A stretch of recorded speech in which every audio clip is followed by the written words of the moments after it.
नमस्कार छात्रों, welcome back. एक बार फिर आप सबका स्वागत है डी कोड एग्जाम में। छात्रों, जैसा कि हम लोग सीरीज चला रहे थे पूरी, ठीक है, जनरल साइंस के प्रैक्टिस सेट हम लोग यहाँ पे ले रहे थे।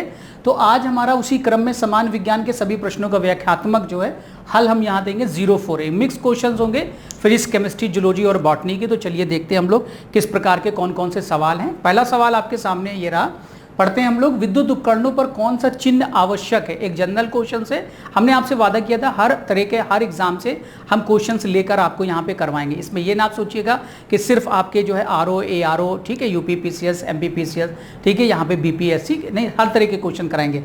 हमारा मकसद जो है हम आपको बता दें कि हम प्रैक्टिस कराना है, जिससे कि अधिक से अधिक जो है आपका संभावित प्रश्न को आप जो है जवाब एग्जाम में दे पाएँ और प्रैक्टिस हो सके। तो इसी क्रम में which mark is necessary an electric appliances, तो एक बहुत कॉमन सी बात है, एग मार्क, आईएसआई, फिक्की और केएसके नाम सुन रखा है। तो दो नाम तो आपने सुने ही होगा, लगभग 3 सुने होंगे। एग मार्क सुना होगा आपने, लगता है, ठीक है, प्रोडक्ट के अंदर जैसे आपका तेल, वनस्पति, घी जितना भी आता है उनमें एग मार्क, ग्रीन प्रोडक्टरी जो होते हैं एग्रीकल्चर से रिलेटेड होते हैं।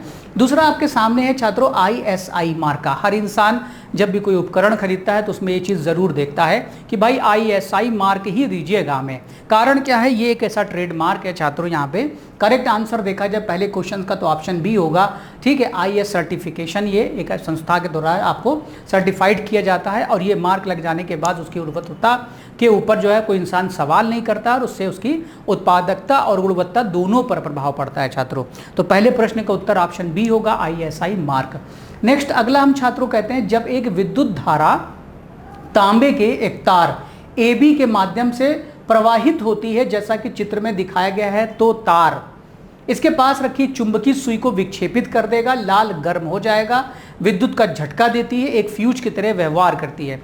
ए और बी, यहाँ पे दो है, देखिए ए और बी का एक कॉपर वायर है, इसके अंदर हम विद्युत धारा का प्रवाह कराते हैं। तो ये आपसे पूछ रहा है कि किस तरह से बिहेव करेगा। इसके पास रखी एक चुंबकीय सुई को विक्षेपित कर देगा, ये लाल गर्म हो जाएगा, विद्युत का एक झटका देगा, एक फ्यूज की तरह ये व्यवहार करेगा। बड़ा ही अच्छा क्वेश्चन है छात्रों। इसके पास रखी एक चुंबकीय सुई को ये विक्षेपित करने लगेगा, deflect magnetic needle place through it. छात्रों, यहाँ पर हमने आपसे बताया कि यहाँ पे एक मैग्नेटिक फील्ड डेवलप हो जाएगी विद्युत धारा से। हमने आपको पढ़ाया भी था इससे पहले वाले में भी कि विद्युत धारा का ताप प्रभाव, विद्युत धारा का चुंबकीय प्रभाव। तो छात्रों यहाँ पे क्या होगा, एक कॉइल की तरह से ये कंडक्ट करेगा, इसके पास रखी हुई चुंबकीय सुई को ये चुंबकीय प्रेरण की वजह से विक्षेपित कर देगा, यानी मैग्नेटिक यहाँ पे का जो है फील्ड डेवलप होगा, जिससे कि आपकी जो मैग्नेटिक सुई है, कंपास है, जो भी है, वो क्या होगा, टर्बुलेंस दिखाने लगेगी, उथल पुथल। अगला प्रश्न आपके सामने तीसरा है, विच one of the following does not show water shortage. एक अच्छा क्वेश्चन है, दिमाग लगाने वाला, कि निम्नलिखित में से किसमें पानी की कमी नहीं दिखाई देती है? पानी की कमी नहीं दिखाई देती। पहला कह रहा है सूखे चल रहे नल में, सूखा चल रहा नल, वहाँ पानी की कमी दिखाई देगी? नहीं दिखाई देगी। पानी प्राप्त करने के लिए लंबी कतार, ठीक है। तीसरा है पानी की मांग के लिए मार्च और विरोध प्रदर्शन, एक परिवार को प्रति व्यक्ति प्रतिदिन 3 बाल्टी पानी मिलना। देखिए गौर से सुनिएगा, एक परिवार को प्रति व्यक्ति, एक व्यक्ति को यहाँ पे क्या कह रहा, प्रति व्यक्ति 3 बाल्टी, यानी एक इंसान को 3, अब 6 लोग हैं तो 18 क्षेत्रिक 18 बाल्टी पानी मिल रहा है। तो क्या कह रहा है, पानी की कमी नहीं दिखाई देगी। तो इसका मतलब कि ऑप्शन डी बिल्कुल सही है। एक सूखे चल रहे नल, अगर जो चल रहा है नल, मान लीजिए पंपिंग सेट है, पानी नहीं आ रहा, पानी की कमी दिखाई देगी।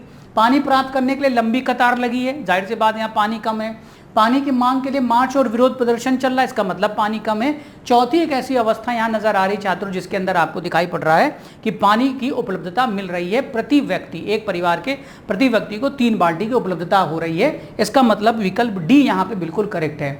चौथा प्रश्न कहता है, बड़ा ही अच्छा सवाल है, समुद्र और महासागर पृथ्वी पर पानी से भरे हुए हैं, अथाह पानी का स्रोत है दुनिया में। 2/3 आबादी, यहाँ तक कि माना गया कि 71% समुद्र का क्षेत्रफल है। 71% 29% जो है भूभाग है, जमीन है। 71% भाग पर पानी है, यानी समुद्र या छोटे छोटे पानी के झरने हो, जो भी हैं। हालांकि पृथ्वी पर मौजूद पानी का बहुत कम प्रतिशत हमारे लिए उपलब्ध, ये प्रतिशत लगभग है छात्रों, इससे कई सारे आंकड़े आपको आए होंगे, कहीं पे 2.97% लिखा होगा, कहीं 3% लिखा होगा। यहाँ पर हम आपको बता दें छात्रों कि ये जो आंकड़े आए हैं वो बिल्कुल फ्रेश वाटर के बारे में बात कर रहा है, बिल्कुल शुद्ध बारे में बात कर रहा है। यहाँ पे उसके लिए देखा जाए तो ऑप्शन है 0.006%। ये समझिए 1%, आधा प्रतिशत भी नहीं है। पूरे दुनिया में उपलब्ध जो पानी हमारे पृथ्वी पर है उसका मात्र 0.006%, डबल जीरो के बाद 6% है। यानी दिए गए प्रश्न का वो विकल्प एक यहाँ पे क्या होगा, सही होगा।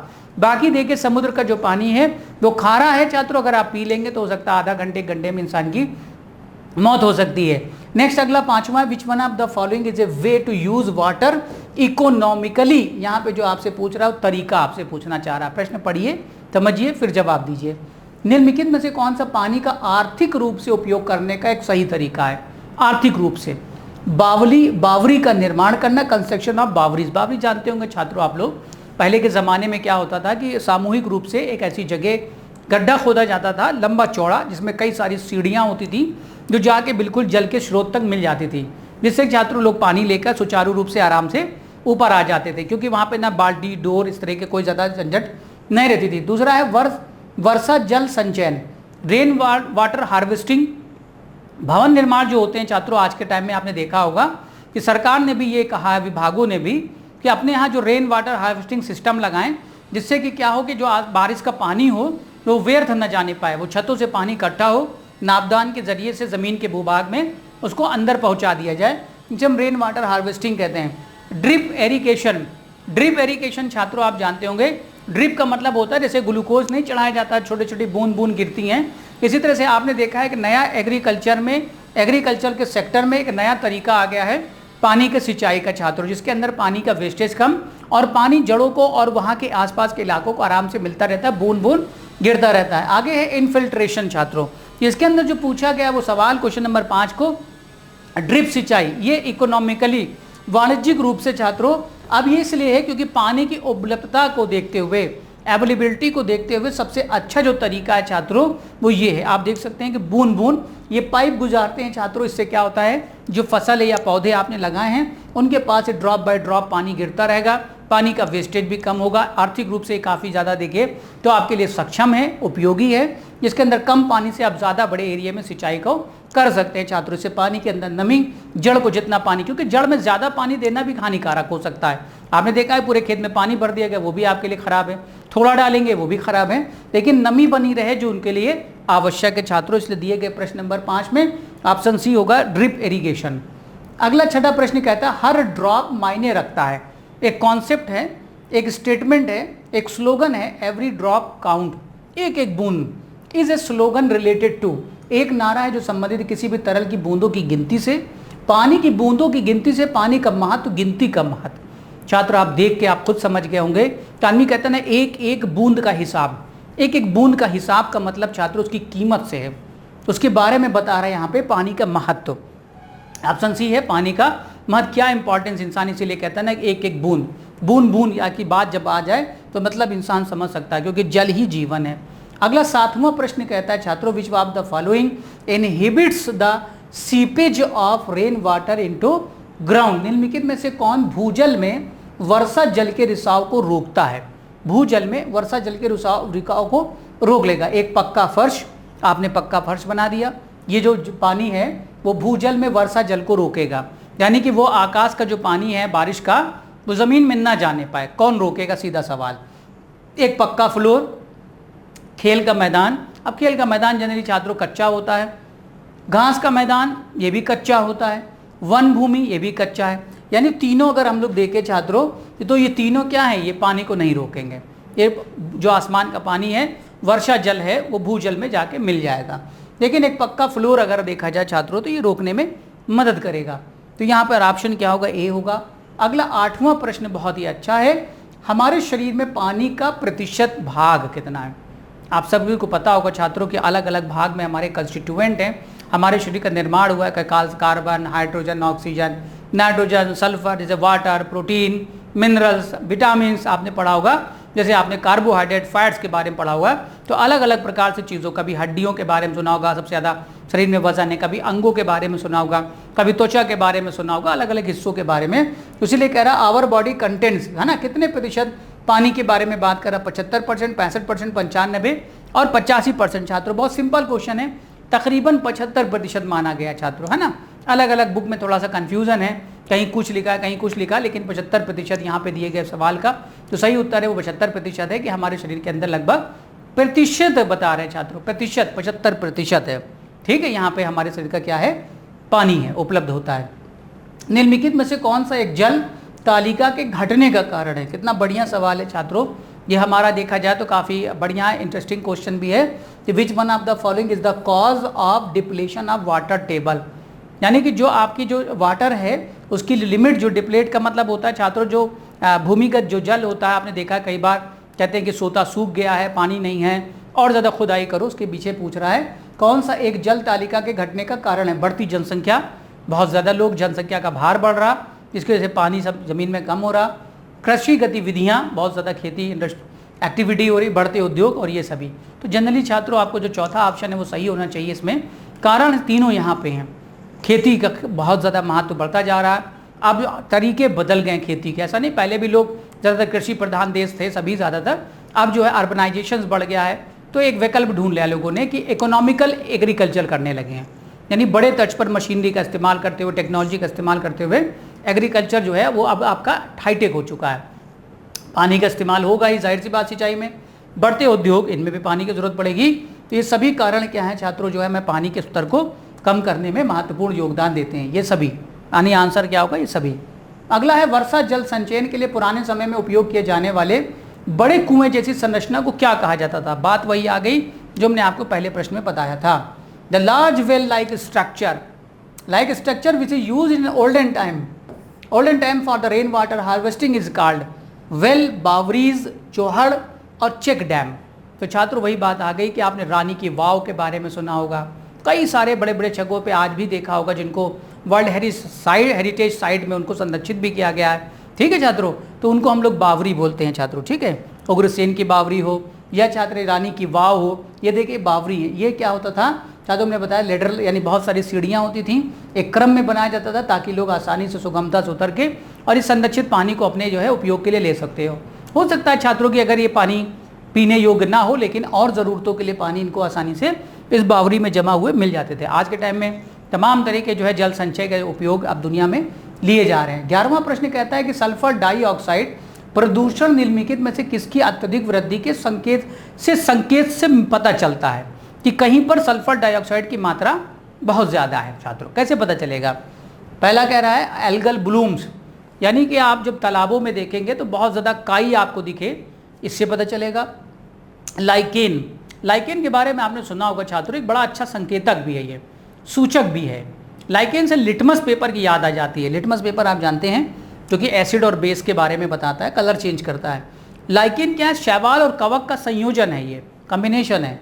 ब्रायोफाइटा जो आप जानते हैं छात्रों की, ये बिना फूल वाले, बिना बीज वाले जो है ये पौधे हैं जो कि दुनिया में सबसे पहले पाए गए, जिसमें आपको पढ़ा होगा क्लब मॉस, जिसके अंदर लाइकोपोडियम का पौधा आता है। प्रोटोजोआ, इसका कोई मैटर नहीं, यहाँ पे कोई भी बात नहीं है। तो छात्रों अगर हम बात करते हैं lichen is a good indicator of air pollution. जहाँ पर सल्फर डाइऑक्साइड का कंसंट्रेशन बढ़ रहा होगा वहाँ पर आपको ये भली भांति रूप से दिखाई पड़ जाएंगे। ये देखिए आपको ये संरचना नज़र आ रही है, इसमें शैवाल भी हैं और इसमें एल्गी भी हैं, दोनों मिलते हैं, उसको बोलते हैं सहभोजिता या सिम्बायोसिस बोलते हैं। एक अच्छा उदाहरण है छात्रों इस बात का कि वहाँ पर सल्फर डाइऑक्साइड का कंसंट्रेशन वहाँ पर बढ़ रहा है, यानी वायु में प्रदूषण फैल रहा है। ये SO2 जब आसमान में जाएगा, वाटर के साथ क्रिया करेगा छात्रों, तो ये H2SO4 में बदल जाएगा।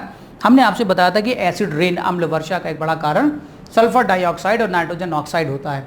अगला क्वेश्चन है 12वां, रेडियो दूरदर्शी प्रकाशिक दूरदर्शी से बेहतर है क्योंकि? भाई जो रेडियो टेलीस्कोप है वो आपका बेटर देन ऑप्टिकल टेलीस्कोप, जो पुराने वाले टेलीस्कोप होते शीशे वाले, और अब जो आ रहे हैं वो रेडियो टेलीस्कोप आ रहे हैं। क्यों बेहतर है? वे धुंधली आकाश गंगाओं का पता लगा सकते हैं जिन्हें कोई भी ऑप्टिकल टेलीस्कोप नहीं कर सकता। वे बादल की स्थिति में भी काम कर सकते हैं, वे दिन और रात में भी काम कर सकते हैं, उपरोक्त तो सभी छात्रों, यानी कि बाया अगर आप ऑप्टिकल टेलीस्कोप का इस्तेमाल करेंगे दूरदर्शी का, तो बादल या धुंध आ जाती है तो आप हो सकता है उसको देख नहीं पाएंगे। लेकिन जब रेडियो जो टेलीस्कोप होगा वो आपके बादलों के भी साथ में दिन और रात दोनों समय में, और आपसे बात करिए धुंध आकाश गंगाओं का जो काफ़ी दूर हैं उनका भी पता लगा सकते हैं। तो दिए गए प्रश्न नंबर 12 में सभी उत्तर यहाँ पे लगभग सही होने चाहिए। ऑप्शन डी ये है रेडियो टेलीस्कोप। दुनिया में कई जगहों पर आपको पता है कि बड़े से बड़े रेडियो टेलीस्कोप को इस्टेब्लिश किया जा रहा है ताकि आकाश गंगा के बारे में और उसके अंतरिक्ष में रहस्यों को उजागर किया जा सके। प्रश्न नंबर 13 आपके सामने है कहता है कि प्रकाश उत्सर्जक डायोड, जिसको हम लोग लाइट इमिटिंग डायोड या एलईडी भी कहते हैं, का उपयोग फैंसी इलेक्ट्रॉनिक उपकरणों में जैसे खिलौनों के उत्सर्जन में किया जाता है। आगे क्या कह रहा है, एक्सरे, पराबैंगनी प्रकाश, 10 प्रकाश, रेडियो तरंगे। छात्रों बड़ा इंटरेस्टिंग क्वेश्चन है। Light emitting diode is use in the fancy electronic device such as a toys emitted. ये कौन सी लाइट को इमिट करता है? एक्सरे छोड़ता है, अल्ट्रावायलेट छोड़ता है, विजिबल छोड़ता है, या रेडियो वेव छोड़ता है? तो बहुत सिंपल क्वेश्चन छात्रों, इसमें आपको सबको पता है कि विजिबल का मतलब होता है ये दृश्य प्रकाश छोड़ता है जो हमें नजर आता है। वो अलग अलग रंगों में हो सकता है, आपने देखा है एलईडी लाइट के कलर वो आप बदल सकते हैं छात्रों। इसके अंदर सिंपल आपने देखा है इलेक्ट्रोड यूज होते हैं, प्लस और माइनस एक चार्ज होता है, बीच में आपने पढ़ा होगा इसमें वायर इपॉक्सी लेंस लगा होता है जो कि लाइट को इंटेंसिटी को बढ़ाने का काम करता है। रिफ्लेक्टिव कैरियर, सेमीकंडक्टर, अर्धचालक, सिलिकॉन या जर्मेनियम का इस्तेमाल करा जाता है इसके अंदर। लाइट इमिट का मतलब होता है इमिट करने वाला, उत्सर्जित करने वाला। 14वां प्रश्न कहता है निम्नलिखित युग्मों में किसका आयाम समान नहीं है छात्रों? अब ये जो है क्वेश्चन आपका भौतिक विज्ञान में एक आपने टॉपिक पढ़ा होगा डायमेंशनल फार्मूला, विमीय सूत्र के बारे में। विमीय सूत्र का मतलब होता है जैसे MLT के रूप में, जैसे किलोग्राम मीटर सेकंड। अब छात्रों m क्या है, इसको हम लोग बोलते हैं मास यानी द्रव्यमान, किलोग्राम। L क्या है, लंबाई, इसको हम लोग क्या बोलते हैं, लेंथ। ये होगा लेंथ या लंबाई। टाइम क्या है, इसको आप जान ही रहे, ये हो गया समय। यानी किसी भी फार्मूले को MLT के रूप में लिखा जाए, इसी को बोलते हैं डायमेंशनल फार्मूला, या हिंदी में बोलते हैं विमीय सूत्र। आपने 2 डायमेंशनल, 1 डायमेंशनल पढ़ा भी होगा, 3 डायमेंशनल। यहाँ पे आपको छात्रों अब थोड़ा सा पढ़ा होना चाहिए, आपको फार्मूले याद हो। सबसे पहले फार्मूले अगर नहीं याद है छात्रों तो आप रट सकते, दूसरा विकल्प है बस। तीसरा यहाँ पे कुछ नहीं है। तीसरा वही हो सकता है कि जब आप फार्मूले याद हो तो आप इसको निकाल सकते हैं, कैलकुलेट कर सकते हैं। कह रहा किसका आयाम समान नहीं, यानी आपको जो युग्म वो जोड़े बताना है कि जिसके दोनों के अलग अलग डायमेंशनल फार्मूले हैं। पहला जड़त्व आघूर्ण और बलाघूर्ण है, ठीक है। दूसरा है कार्य और बलाघूर्ण के बारे में। तीसरा छात्रों यहाँ पे कोणीय संवेग और प्लांक नियतांक। और चौथा है छात्रों आवेग और गति यानी इम्पल्स और मोमेंटम। तो छात्रों यहाँ पर आप जब देखेंगे तो आपको पता चलेगा ऑप्शन ए यानी बल आघूर्ण और जड़त्व आघूर्ण दोनों के विमेय सूत्र यानी फार्मूले अलग अलग हैं छात्रों, ठीक है। एक मोमेंट ऑफ इनर्शिया है, एक आपको पता है यहाँ पे जो पहला यहाँ पे आंसर था आपका वो है छात्रों यहाँ पे moment of inertia end moment of force, दोनों अलग हैं। वर्क और टॉर्क का वही है, जो कार्य का है वही टॉर्क यानी कि बलाघूर्ण का है। जो एंगुलर मोमेंटम कोणीय वेग का है वो प्लांक कांस्टेंट का है। जो इम्पल्स आवेग का है वो संवेग का है छात्रों। इसके लिए थोड़ा सा आपको इसमें पढ़ना पड़ेगा, अध्ययन करना पड़ेगा। पहले फार्मूले के बाद MLT रूप में आप उसको निकाल सकते हैं। अगला 15वां प्रश्न कहता है कि पारा, मरकरी, हाइड्रोगेरियम, इसका सिंबल Hg होता है, आमतौर पर पानी के बजाय पानी की जगह थर्मोमेट्रिक तरल पदार्थ के रूप में प्रयोग किया जाता है। क्योंकि अक्सर आपने देखा है कि जो जितने भी थर्मामीटर्स हैं, जितने भी मापी हैं, उनमें थर्मामीटर में Hg भरा जाता है, पानी नहीं भरा जाता। आप देखते हैं कि मरकरी ऊपर जा रहा है या नीचे जा रहा, बस यही पूछा जा रहा है कि थर्मोमेट्रिक में पारा ही क्यों भरा जाता है, उसके पीछे कारण क्या है। कहता है पारे की विशिष्ट ऊष्मा जल से कम होती है, स्पेसिफिक जो हीट होती है वो क्या कह रहा है वाटर से कम होती है। पारे की विशिष्ट ऊष्मा जल से अधिक होती है। पारा में पानी की तुलना में अधिक दृश्यता होती है। पारा का घनत्व पानी से अधिक होता है। अब छात्रों देखिए, अगर आपको रीडिंग पढ़ना है, पार्ट पढ़ना है तो दिखाई देना चाहिए। अब पानी अगर चढ़ेगा तो कांच और पानी की जो पारदर्शिता है वो आपने देखा लगभग बराबर है। अब पानी चढ़ेगा कहाँ तक गया तो आप देख नहीं पाएंगे रीडिंग को। तो आपको ऐसा चाहिए नॉन ट्रांसपेरेंट लिक्विड चाहिए, अपारदर्शित तरल पदार्थ चाहिए जो आसानी से दाब में, कम दाब में प्रसारित हो सके और संघनित हो सके। अब पानी अगर आप भरेंगे तो पानी आपने देखा जब पी के आप गिलास से रखते हैं तो पानी चिपक जाता है, गिलास को भिगो देता है कांच को, लेकिन पारा कभी भी भिगोता नहीं। पारा बहुत भारी, आप ये भी जानते हैं, ठीक है। पारा जब उतरता है, चढ़ता है तो बिल्कुल क्लीन करता है ट्यूब को एक बार। दूसरा वो ट्रांसपेरेंट नहीं है छात्रों, अपारदर्शी है, इसलिए पठन योग्य है। अगर हम बात करें पारे में पानी की बिल्कुल में अधिक पारदर्शिता होती है, पारे में पानी की तुलना में अधिक दृश्यता होती है, यानी कि विजिबिलिटी के कारण ही इसको भरा जाता है। बाकी और भी कारण हैं जो हमने आपसे बताया है। तो यहाँ पे ऑप्शन सी होगा कि ताकि आपके पठन योग्य हो। पानी जब उतरता है तो बूंदें चिपकी रह जाती है, तो उससे आपको क्लियर रीडिंग नहीं मिलेगी, इसलिए रीडिंग अच्छी मिले इसलिए आपको यहाँ पे मरकरी, और मरकरी को इसलिए भी भरते हैं छात्रों की बहुत जल्दी प्रसारित भी हो जाता है और ये बहुत जल्दी संघनित भी हो जाता है। ताप दाब बढ़ने पर जैसे थर्मामीटर में आप यूज़ करेंगे तो एक्सपेंशन करता है। 16वां प्रश्न है ऑप्टिकल फाइबर किस सिद्धांत पर काम करते हैं, यानी इसमें क्या मैकेनिज्म लगता है, कौन सा कार्य यहाँ पे फिनोमेना चलता है भौतिक विज्ञान का। ऑप्टिकल फाइबर इस वक्त रोज़मर्रा की ज़िंदगियों में आपने देखा है कि जो इंटरनेट की जो उपलब्धता है छात्रों, इंटरनेट जो है हर काम इस समय टेक्नोलॉजी जितनी भी डिपेंडेंट है वो इंटरनेट पर है। तो नेट चाहिए तो छात्रों जो वायर्स यूज़ होते हैं टेली कम्युनिकेशंस में, वो वायर जो होते हैं वो ऑप्टिकल फाइबर्स होते हैं, प्रकाशिक तंतु होते हैं, उसके अंदर एक ही सिद्धांत चलता है, उसका नाम है टोटल इंटरनल रिफ्लेक्शन, यानी प्रकाश का पूर्ण आंतरिक परावर्तन, जिसको TIR भी बोलते हैं। क्वेश्चन नंबर 16 का जो करेक्ट आंसर होगा वो ऑप्शन बी होगा। अगला आप देख सकते हैं ऑप्टिकल फाइबर के अंदर एक सिद्धांत चलता है, इसके कई सारे दैनिक जीवन में उपयोग भी हैं इस सिद्धांत के, टोटल इंटरनल रिफ्लेक्शन के, जो कि प्रकाश वाले चैप्टर में आपने पढ़ा भी होगा। 17वां प्रश्न कहता है तारे से प्रकाश अल्फा सेंचुरीज जो सूर्य के बाद पृथ्वी के सबसे निकट है पृथ्वी पर पहुंचता है। छात्रों ये आपसे पूछ रहा है, ये कैलकुलेटिंग टाइप का क्वेश्चन है, रटने वाला क्वेश्चन है। वो ये कह रहा है कि अल्फा सेंचुरी एक स्टार, एक तारा है छात्रों, आपने सुना होगा कि सूर्य के से भी काफ़ी बड़ा है, which is nearest to the earth, यानी पृथ्वी के करीब भी है। रीच द अर्थ, वहाँ से जो प्रकाश आता है वो लगभग यहाँ तक कितना पहुँचता है, कितने दिन में पहुँचेगा। ऑप्शन सी है छात्रों, यहाँ पे आप देख लीजिएगा 4.2 ईयर, यानी लगभग उससे आने में प्रकाश 4 साल लग जाएंगे छात्रों, 4 साल लग जाते हैं प्रकाश यहाँ तक आने में। ठीक है, तारे से प्रकाश अल्फा सेंचुरी जो सूर्य के बाद पृथ्वी के सबसे निकट है, सूर्य के बाद पृथ्वी से छात्रों ध्यान दीजिएगा, सूर्य से करीब नहीं, सूर्य के बाद। अगर हम बात करें कि जितना करीब सूर्य है उतना करीब वो नहीं है, मतलब अगर हम बात करें कि सूर्य के बाद अगर कोई तारा है जो पृथ्वी के पास सबसे करीब है तो अल्फा सेंचुरी है, जो कि काफ़ी बड़ा तारा है छात्रों, उससे भी प्रकाश आने में लगभग 4 साल लग सकते हैं। तो आप अंदाज़ा लगा सकते हैं छात्रों कि सूर्य से जो प्रकाश जो पृथ्वी पर आता है वो जो आता है लगभग छात्रों, वो हमने बताया था कि 8 मिनट 16 सेकंड या 8 मिनट 19 सेकंड के अंदर आ जाता है। अगला 18वां क्वेश्चन है सुपरसोनिक विमान किस गति के साथ उड़ते हैं। नाम है इनका छात्रों सुपरसोनिक। सुपरसोनिक, सोनिक मतलब होता है ध्वनि। अब देखिए आपको पढ़ा होगा आपने कि हमारी जो आवाज़ है, हमारी जो ध्वनि है, वायु के अंदर 1 सेकंड के अंदर 332 मीटर की दूरी तय करता है।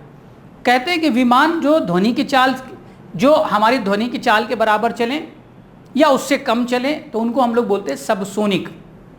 एक विमान वो हैं या मिसाइल रॉकेट जो हमारी आवाज़ से दुगनी रफ्तार में उड़े, उनको बोलते हैं सुपरसोनिक। एक छात्रों होते हैं हाइपरसोनिक, जो कि 2 से भी ज़्यादा, कई गुना, 5 गुना ज़्यादा हमारी ध्वनि से, आवाज़ के ज़्यादा जो है चाल से चलते हैं, उनको बोलते हैं हाइपरसोनिक।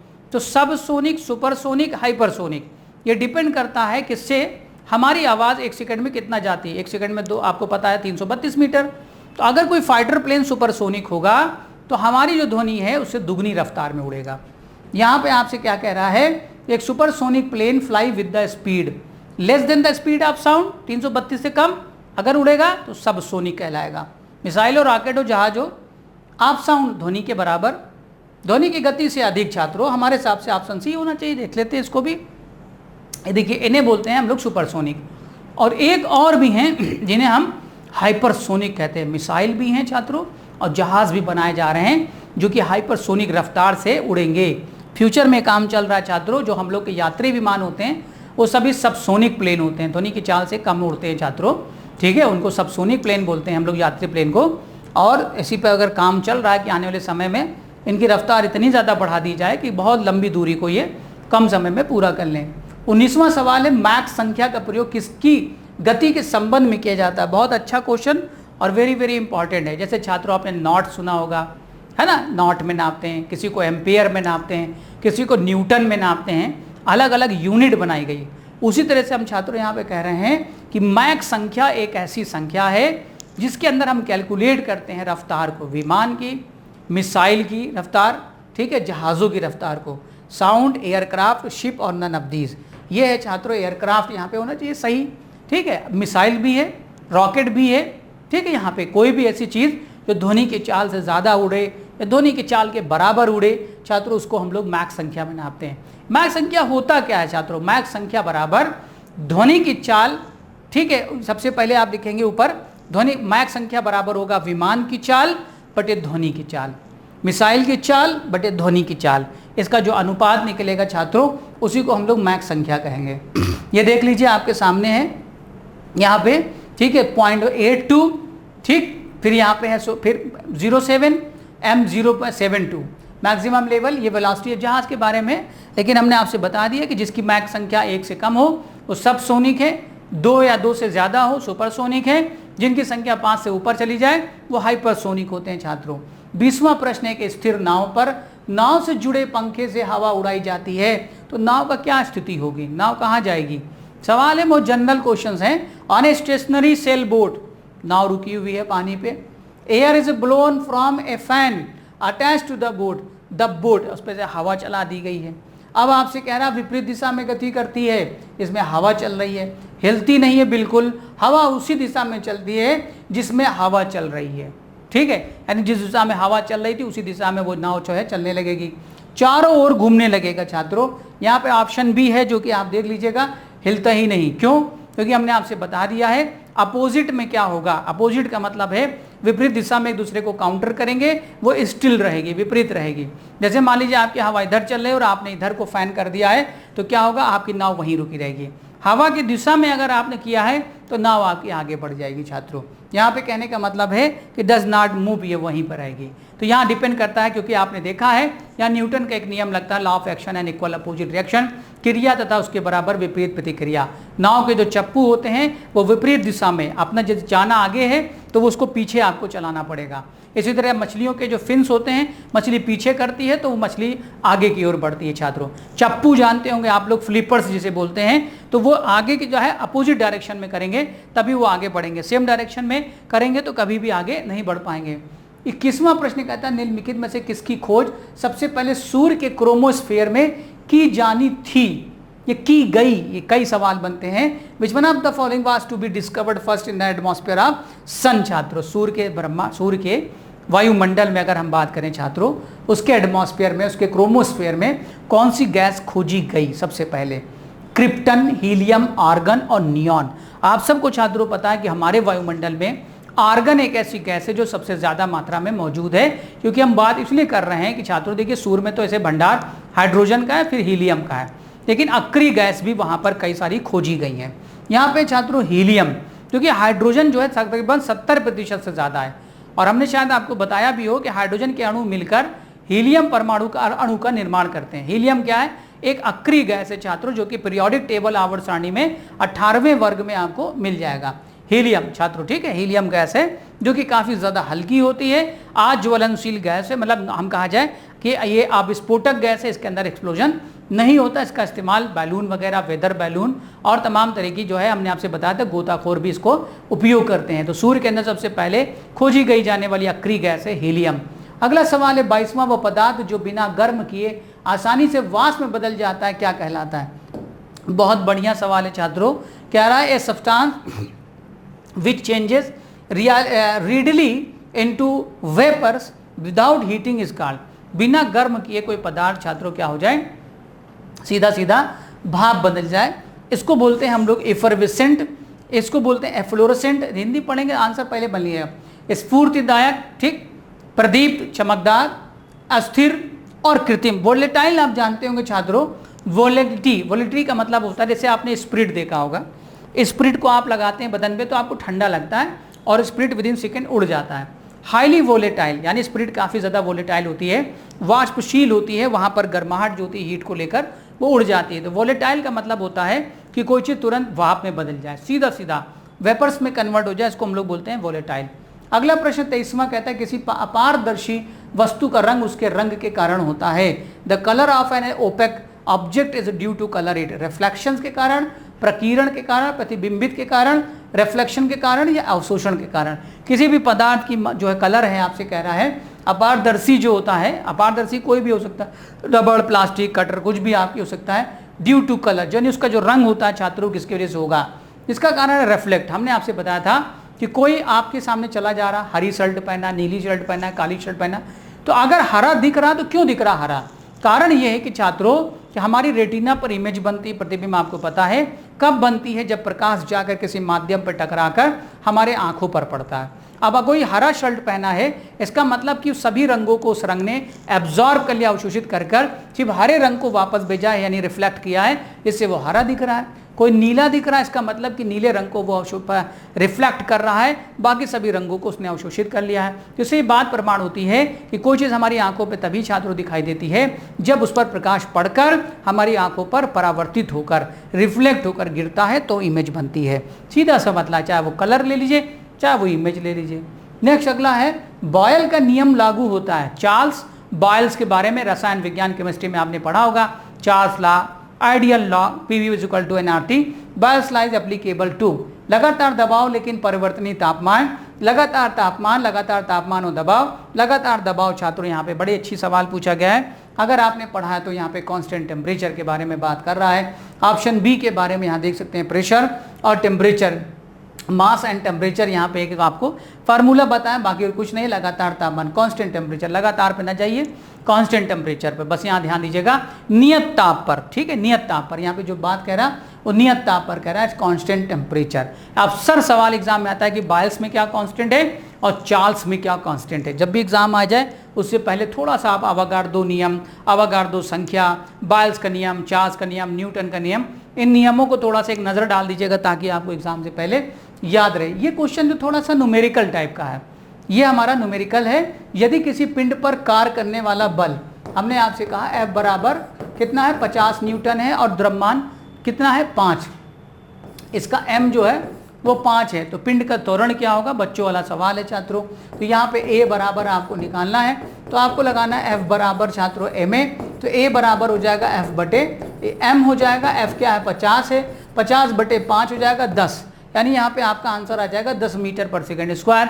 न्यूमेरिकल है, कुछ भी दे दे आप पलट के इधर उधर से सवाल निकालें, बस खाली आपको याद रहना है F बराबर ma, force is equal to mass multiply acceleration, जिसको हम त्वरण कहते हैं। आसानी से कर सकते हैं छात्रों इसको, 10 मीटर प्रति सेकंड स्क्वायर का इसमें त्वरण होगा। 26वां सवाल है, मानव शरीर में टांगों की हड्डियां होती हैं। In human body the leg bones are, leg bone, leg piece नहीं पूछ रहा छात्रों, लेग बोन्स के बारे में बात कर रहा, पहचानने के लिए। कई बार सवाल आपने 206 हड्डियां पढ़ी हैं, लेकिन ये भूल जाते हैं कि कौन सी बोन, कौन सी हड्डी कहाँ की है, कौन सी कान की, कौन सी नाक की, कौन से हाथ की, कौन सी पैर की छात्रों। तो यहाँ पे कह रहा है फ्यूब्योला एंड अल्ना, ये क्या आपके पैर की है। दूसरा कह रहा है ह्यूमरस एंड फीमर, तीसरा कह रहा है फेब्यूला एंड टीबिया, और आगे कहता है टीबिया एंड रेडियस। तो छात्रों हम लोग पहचान करेंगे, देखिए आपका टीबिया एंड फेब्यूला, ये जो आपकी है फेब्यूला ये पैर की है, लेकिन रेडियस अल्ना, अल्ना कहाँ है, हाथ की है, तो ये फेल। ह्यूमरस हाथ की है, फीमर पैर की है, ये भी फेल है। फ्यूब्यूला, टीबिया एंड फेब्यूला ये आपका सही है, क्योंकि ये घुटने के नीचे की हड्डियां हैं। टीबिया और फेब्यूला साथ में रहती हैं, और यहाँ पे आपको याद रखिए ह्यूमरस अकेले रहती है, फीमर अकेले रहती है। टीबिया तो पैर की है लेकिन रेडियस हाथ की है, इसलिए ये भी फेल हो जाएगा। इसलिए करेक्ट आंसर होगा क्वेश्चन नंबर 26 का ऑप्शन सी, यहाँ पे होगा टीबिया एंड फेब्यूला बोन और लेग बोन। 27वां प्रश्न कहता है, निम्नलिखित में से कौन सा जानवर आंत में पानी जमा करता है अपनी आंतों के अंदर। विच one of the following animals store water in intestine. ऊंट, मैलोच और यूरोमेस्ट्रिक और जेब्रा। छात्र इसको दिल नहीं कंफ्यूज जाएंगे, नाम है इनका ऊंट है। आपको पता है महीनों महीनों कई महीने जो है ऊंट जो है रेगिस्तान में, कुदरत ने देखिए जिस तरह का हालात, जिस तरह के एनवायरनमेंट के अंदर जो है जो जीव को पैदा किया वैसे ही बना दिया उसको। ऊंट देखिए रेगिस्तान में चलता है, कड़ी जमीन नहीं मिलती, उसको रेत मिलती है, इसलिए पैर में उसके पैड लगा दिया, नरम नरम गद्दी रहती है, ऐसे लगेगा आपको पानी भरा हुआ है। दूसरा उसमें ऊंट के अंदर देखा है ऊंचे तापमान में सहन करने की इसकी क्षमता है। खाना भी इसका बहुत रफ एंड टफ होता है, बहुत सूखा भोजन खाता है, क्योंकि वहाँ पे मिलता ही कुछ नहीं। आप जानते ज़्यादातर बीज, गुठली, ठीक है, और उसके बाद आपने देखा कि वहाँ पे छोटे छोटे बबूल के पेड़, उनकी पत्तियों को खाकर ये लोग जो है काम चलाते हैं। दूसरा आपको ये भी पता है छात्रों कि इसके शरीर के अंदर काफ़ी ज़्यादा मात्रा के अंदर फैट होती है, और फैट के अंदर पानी को अपनी आंतों में स्टोर रखता है, जुगाली करता है उसको, और उस पानी को काफ़ी बिना पिए भी रेगिस्तान में ये रह सकता है कई महीने में। 28वां प्रश्न कहता है, निम्नलिखित में से कौन एक रेडियोधर्मी तत्व द्वारा उत्सर्जित धनावेशित कण है। रेडियो एक्टिव एलिमेंट से निकलने वाला positive particle, which among the following is a positive charge particle emitted by radioactive element. आपने पढ़ा भी होगा कई बार कि अल्फा, बीटा, गामा ये 3 किरणें निकलती रहती हैं, किसमें से? रेडियो एक्टिव एलिमेंट से। तो अल्फा जो होती है, बीटा जो होती है वो छात्रों बीटा माइनस चार्ज होता है। कैथोड एक अलग रेज है, ठीक है छात्रों, गामा रेज चार्जलेस होती है।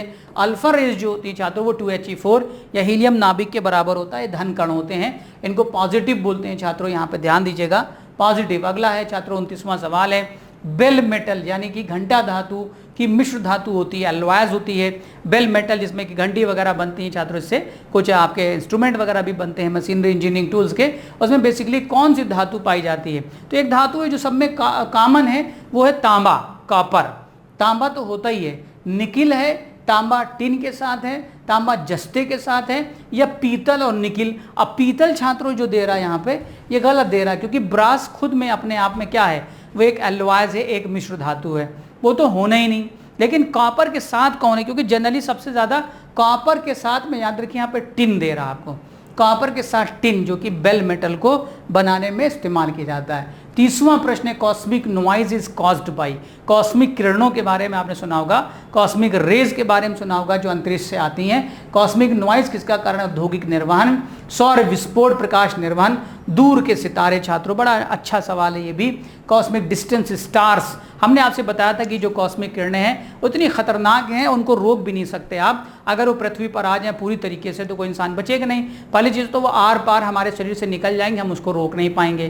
कॉस्मिक किरणें जो आती हैं वो इंटरस्टेलर स्पेस से आती हैं, अंतरा प्रकाशीय स्थान जिसे बोलते हैं, यानी सूर्य जो तारे जो टूटते हैं ब्रह्मांड में, उन तारों के स्थान से, टूटे हुए तारों के बीच से ये किरणें जो है प्रकाश पैदा होता है, उनसे निकलती हैं कॉस्मिक किरणें, जो अति घातक हो सकती हैं, वो पृथ्वी तक भी पहुंच जाती हैं छात्रों। ठीक है, तो ये हैं आपके आज के प्रश्न उत्तर थे। उम्मीद है कि आपको चीज़ें समझ में आई हो और अच्छा लगा हो तो ज़रूर आप ज्वाइन करिए। नेक्स्ट सेशन में जो हमारा होगा इसका, उसमें इस तरह से क्लासेस टू भी कंटिन्यू रहेंगे। अपना ख्याल रखिएगा। All the best. Thank you.